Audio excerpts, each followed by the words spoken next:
Gresham, Oregon, June 2016. The night was quiet, the kind that wrapped around you like a heavy blanket.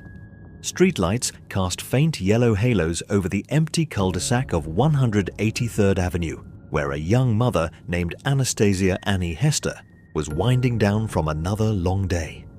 Inside her small, neat home, her daughter slept soundly in her room, unaware that before the night ended, everything she knew about safety and love would shatter forever. Annie was 35, strong-willed and resilient.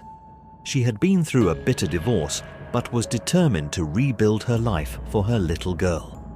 Friends described her as the kind of person who always smiled even when life had been unkind, the kind of woman who would push through heartbreak just to make sure her daughter never felt it. But behind that strength was exhaustion, legal battles, custody disputes, and the constant tension with her ex-husband, Matthew Hester. The two had once shared a marriage full of promise, but years of mistrust and emotional turmoil had turned their relationship into open hostility.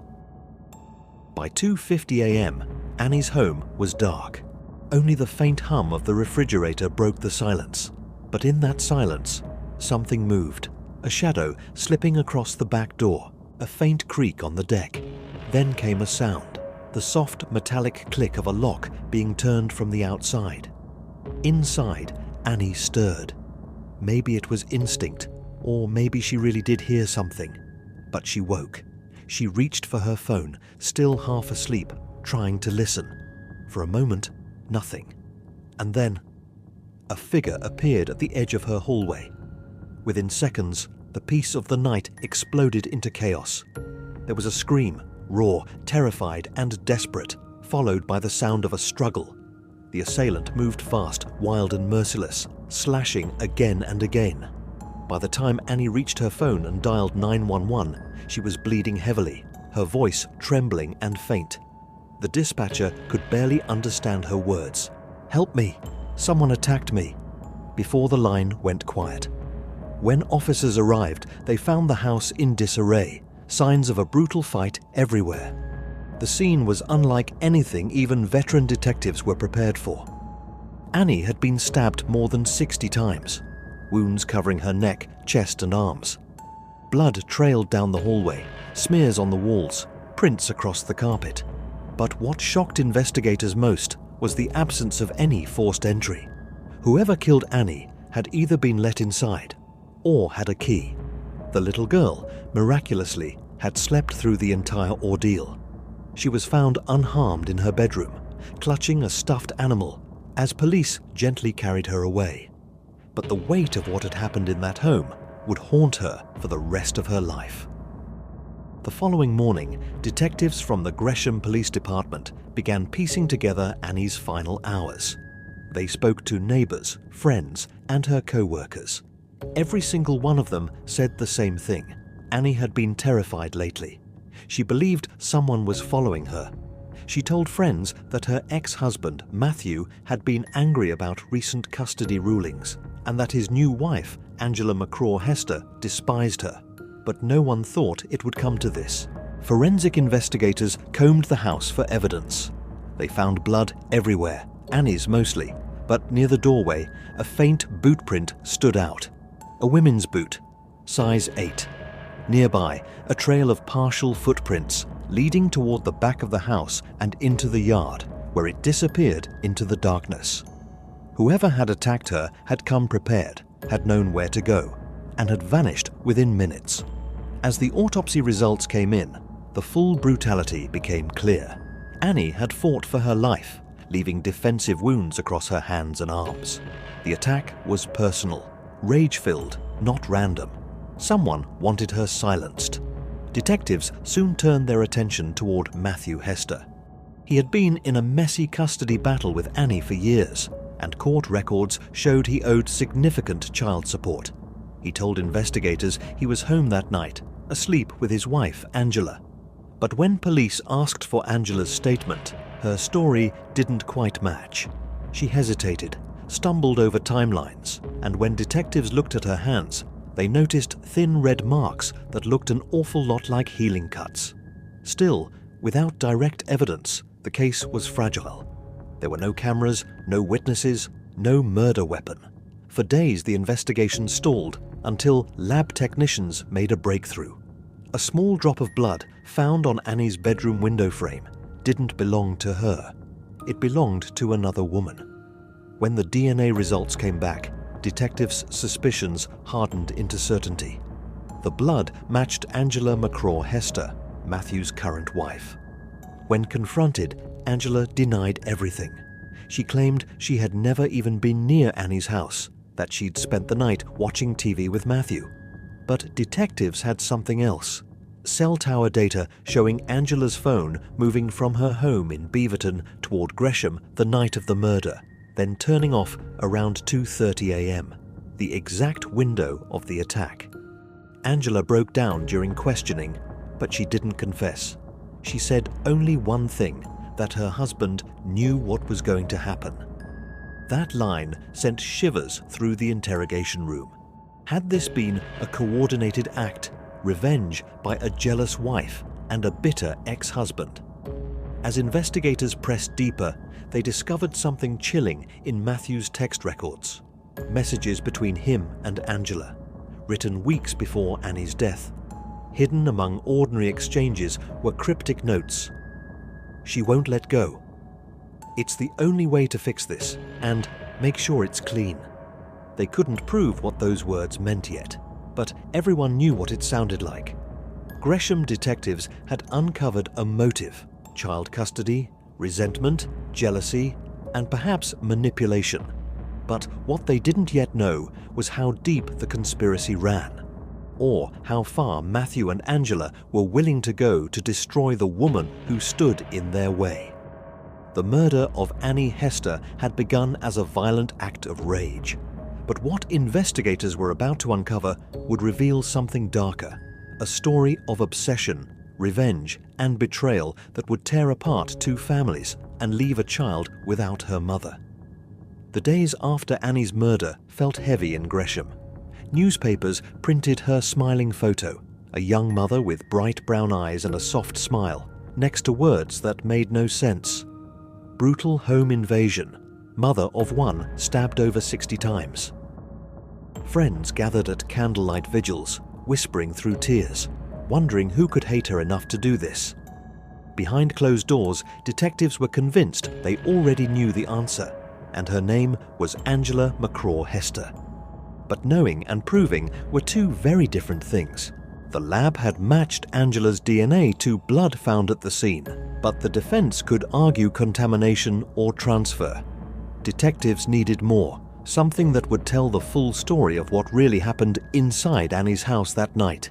So they began rebuilding the timeline from the ground up. They discovered that Annie had spent the evening of June 9th texting a close friend. Around 11 p.m., she'd mentioned hearing strange noises outside her home over the past few nights. Her last message read, "I feel like someone's watching the house again." That message was sent just 3 hours before her 911 call. Meanwhile, phone records placed Angela's device leaving her Beaverton home around 1:45 a.m. It traveled east, the exact direction toward Gresham. Around 2:30 a.m., the phone shut off completely. It didn't turn back on until 4:15 a.m., when cell data showed it pinging off a tower just miles from Angela's home again. Detectives knew that route. They'd driven it countless times. It took about 40 minutes each way, the same length of time Angela's phone had been dark. The timing lined up perfectly with Annie's murder window. Then came surveillance footage, grainy, distant, but telling. A neighbor's camera a few blocks from Annie's house caught a silver sedan driving by at 2:20 a.m.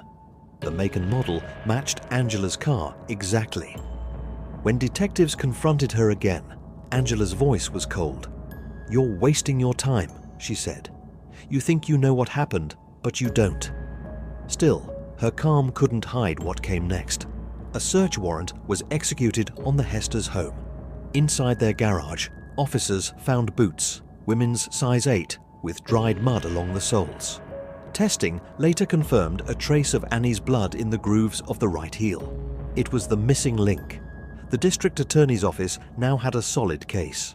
They believed Angela had entered Annie's home that night through a sliding door she'd quietly unlocked earlier, maybe using a stolen key or a copied one.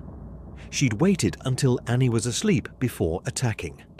The frenzy of the stabbing, the overkill, suggested deep personal hatred. But police also believed she hadn't acted alone. Matthew Hester's name reappeared in nearly every file, every interview. Though there was no physical evidence tying him directly to the murder scene, his digital trail was damning.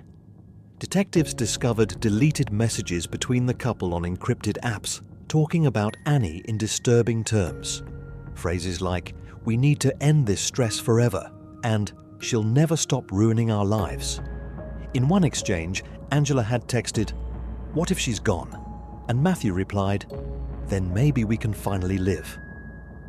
By late summer, both Angela and Matthew were arrested. Angela for murder and burglary, Matthew for conspiracy and solicitation to commit murder. The headlines exploded. Local TV stations replayed Annie's 911 call, her trembling voice a haunting reminder of the terror she'd faced. During interrogation, Angela refused to speak, but her husband, under pressure, guilt, and fear, began to crack. In a shocking twist, Matthew claimed that Angela had acted on her own, but admitted that he had talked about it for weeks. He called it just venting, but prosecutors didn't buy it. They believed Matthew had planted the idea, feeding Angela's resentment until she finally acted on it. As the trial approached, the courtroom buzzed with tension. Prosecutors painted Angela as a jealous second wife, consumed by rage and obsession over her husband's ex. They said she'd turned that jealousy into a plan, sneaking into Annie's home and stabbing her to death while her own daughter slept nearby. The defense argued that the evidence was circumstantial, that Angela's DNA could have been transferred from shared child belongings, that her phone being off was coincidence, and that she had no reason to harm Annie. But when jurors saw the photos of Annie's wounds, the sheer number, the violence, they understood this wasn't random. It was personal. The most emotional testimony came from Annie's friends and family. Her mother described Annie as a devoted single mum who only wanted peace after her divorce. One friend said Annie lived in constant fear that something would happen to her because of the custody fights. "She told me," the friend said, her voice trembling, "if anything ever happens to me, look at them." When the verdict came, there was silence in the courtroom. Angela McCraw Hester was found guilty of murder in the second degree and burglary in the first degree. The judge sentenced her to life in prison with the possibility of parole after 25 years. Matthew Hester tried separately, pleaded guilty to solicitation to commit murder and hindering prosecution. He received a reduced sentence, but was labeled as the man who'd pushed events toward tragedy. For Annie's family, justice felt bittersweet. They had answers, but no peace. A child was left to grow up without her mother, and would someday learn that the people who destroyed her world were the same ones who once shared her father's last name. Years later, the community in Gresham still remembers Annie Hester as a symbol of quiet strength. Her house has long been sold, her belongings scattered, but neighbors say that on still nights, when the wind moves through the trees, they remember the woman who fought so hard to live, and the call that changed everything at 2:59 a.m. The murder of Annie Hester wasn't just about jealousy or custody. It was about control, obsession, and the deadly cost of hatred. In the end, it was a reminder that sometimes the greatest danger doesn't come from strangers in the dark, but from the people we once loved the most. Years had passed since the night blood covered the walls of that quiet Gresham home, but for those who knew Anastasia Annie Hester, time didn't heal anything. It only deepened the echo of loss. The little girl who once slept through the sound of her mother's dying screams was now old enough to ask questions, to wonder why her mother never came back, and to slowly understand the cruel truth that her father and stepmother were behind it all. After the trials ended, the courtroom emptied, but the story didn't fade.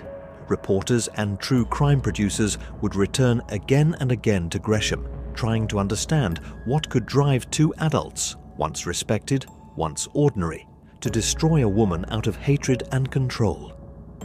The case became a haunting chapter in Oregon's modern crime history, not just because of its brutality, but because of how intimate it was. It wasn't a random break-in. It wasn't about robbery. It was about revenge, deeply personal, deeply calculated, and terribly human. Annie's friends described her as a woman who had started to feel free again before she died. She had been taking college classes, talking about career plans, and dreaming of moving to a safer place. One friend remembered her saying, "I just want peace. I'm tired of fighting." But that peace never came.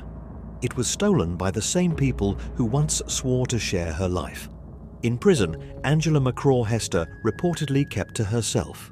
Other inmates called her cold, detached, someone who never showed remorse. During sentencing, she never apologized. She stared ahead, motionless, even as Annie's family cried just a few feet away. The judge told her, "This crime was vicious. It was deliberate.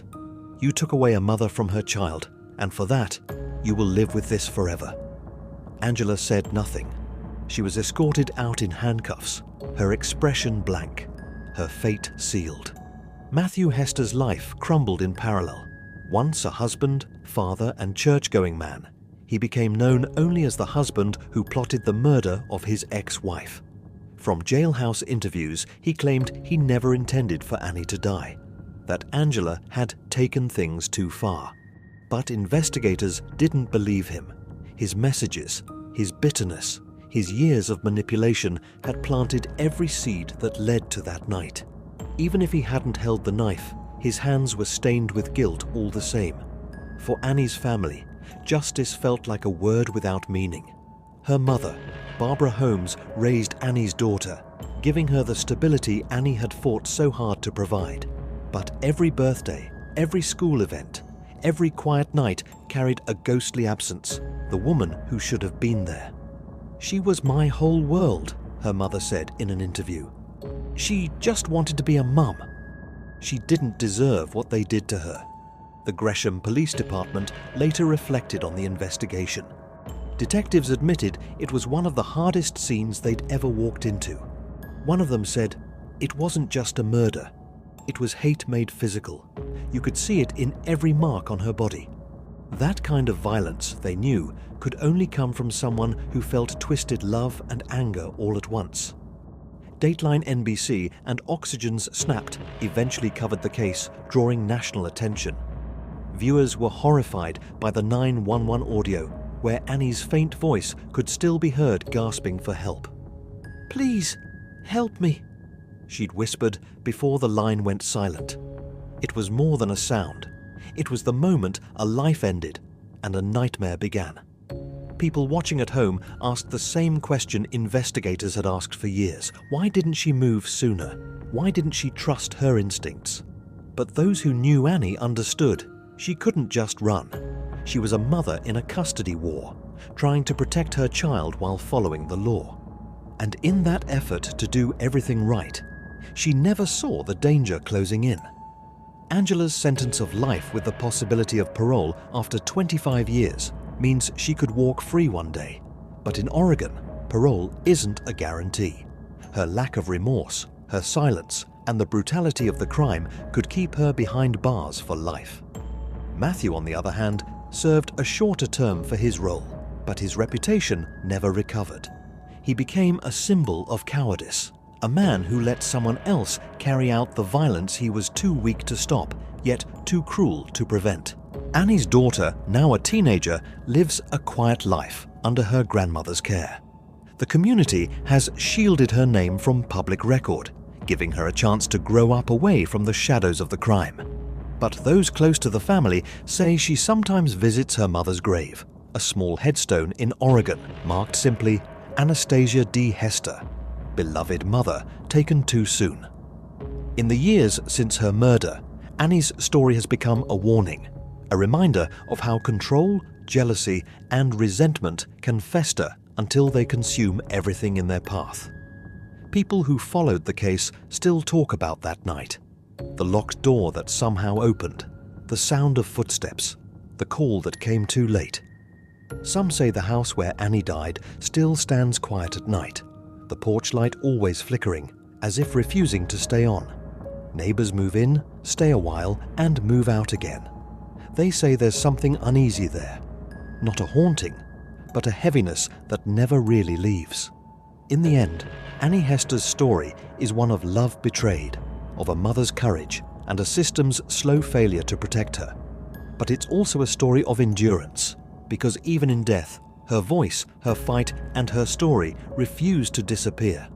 Every time her case is retold, she lives again. A reminder that behind every crime headline, there's a life that mattered, a voice that was silenced, and a warning we can't afford to ignore. She was a woman who only wanted peace, but the people she trusted most brought her war. And though her killer sits behind bars, the echoes of that night still whisper through Gresham, soft, sorrowful, and unforgettable.